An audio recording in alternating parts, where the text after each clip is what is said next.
어제 유명 유튜버의 마이크 세팅 영상을 보고 한번 그대로 따라 해본 후에 인사를 드리고 있는 크립토 마토입니다. 자, 근데 지금 그게 중요한 게 아니죠. 드디어 오늘 미국의 지난 6월 소비자 물가지수가 발표가 되었습니다. 인플레이션 과연 완화가 되었을까? 아니라고 합니다.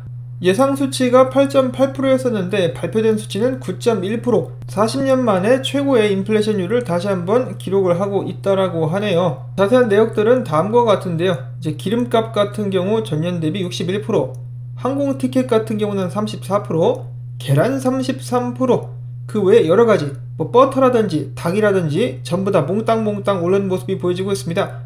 근데 보시면은 실생활에서 가장 많이 사용되는 부분들이 전부 다 두 자릿수 상승을 기록했는데 이것을 어떻게 양념을 쳤는지 9%대로 맞췄다라는 것이죠. 제주도 좋아.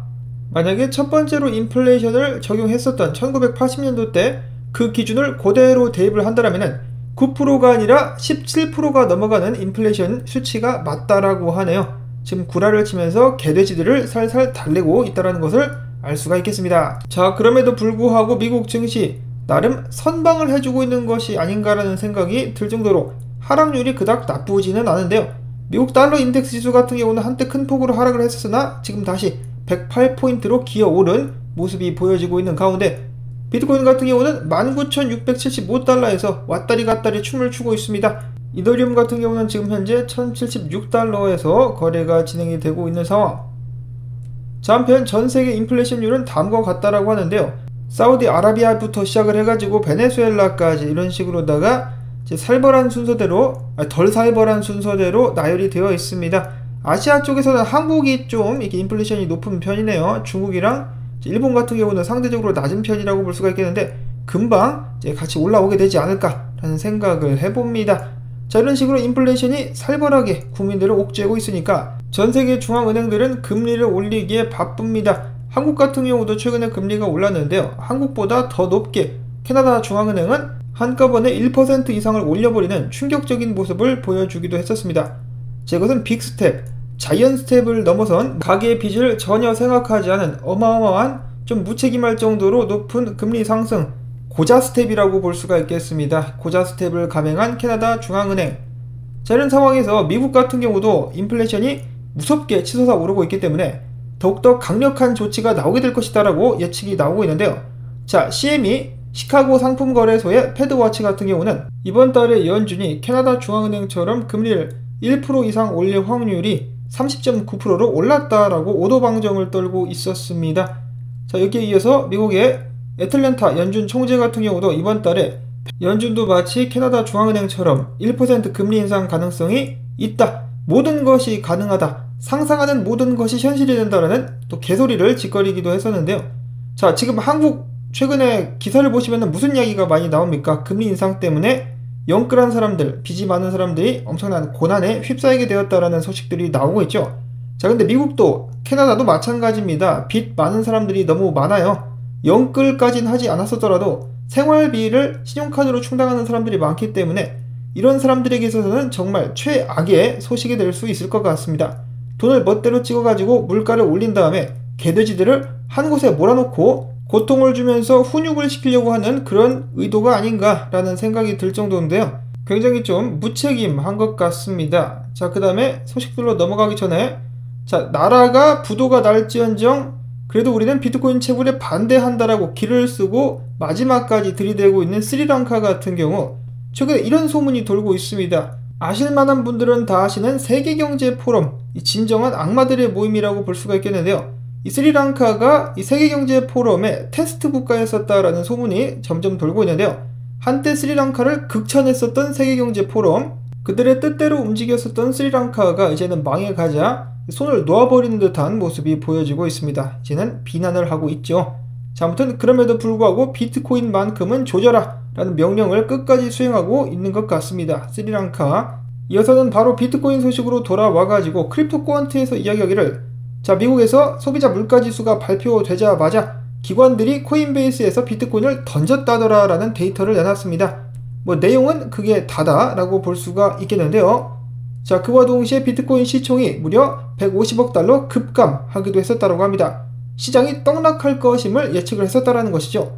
실제로 비트코인 차트를 보시면 쭉 내려갔다가 지금 살짝 올라온 모습이 보여지고 있는데, 자, 과연 매도 압력은 계속해서 이어지게 될 것인가? 불안불안한 상황 속에서 코인베이스 리서치는 최근에 이런 발표를 했다라고 합니다. 비트코인의 변동성이 살벌할지언정 장투자들, 울트라 존버자들 같은 경우는 절대로 그들의 비트코인을 팔지 않고 잘 버티고 있다더라. 존버 가지야라면서 박수까지 비트코인 매거진에서 곁들여주고 있는 모습. 사실 어찌 보면 이 존버자들 같은 경우는 지금 고래들의 이 뒤를 따르고 있는 것이다 라고 볼 수가 있는 것이, 살만한 고래들은 계속해서 비트코인을 사서 모으고 있습니다. 비트코인 3위 고래 어제도 500개의 비트코인을 새롭게 축적을 했었다라고 하고요. 이 와중에 마이클 세일러는 최근에 인터뷰에 나와가지고 이렇게 이야기를 했습니다. 최근에 달러가 강세를 보여주면서 전세계 통화들이 휘청이고 있는데, 그럼에도 불구하고 비트코인은 영원하다. 한 개의 비트코인은 영원히 한 개의 비트코인이다. 전 세계가 이러한 이치를 발견하는 것은 시간 문제에 불과하다라고 이야기를 했습니다. 자, 물론 여기까지는 좋은데 한 가지 아쉬운 것은 이 한 개의 비트코인이 달러 가치로다가 오그라들고 있다는 것이겠죠. 좀 살려줘 라는 소리가 절로 나올 정도로 하락세가 가파른 모습. 이러한 상황 속에서 또 흥미로운 소식 나오기도 했었습니다. 대한민국의 기업인 효성이 그들의 북미 법인인 효성 아메리카를 통해 가지고 미국의 ATM 기기 17만 5천 대를 통해 가지고 미국 내에서 비트코인 및 암호화폐를 사고 팔 수 있는 서비스를 제공하겠다라고 밝혔습니다. 이어서는 미국의 SEC가 아크인베스트와 21시어스가 함께 제출했었던 비트코인 현물 ETF에 관련된 승인 결정을 8월 30일로 미뤄버렸다라고 합니다.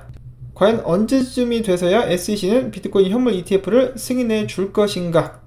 나쁜 놈들. 자, 그 다음에는 비트코인 분석들로 넘어가 보도록 하겠는데요. 자, 금리 인상의 압박이 더욱더 커져가고 있는 상황 속에서 비트코인이 이런 식으로다가 과거 프랙탈처럼 가격이 털려 내려가는 것이 아니냐라는 불안감이 돌고 있다라고 하네요. 자, 여러가지로 긴장을 하지 않을 수가 없게 만드는 시장 상황.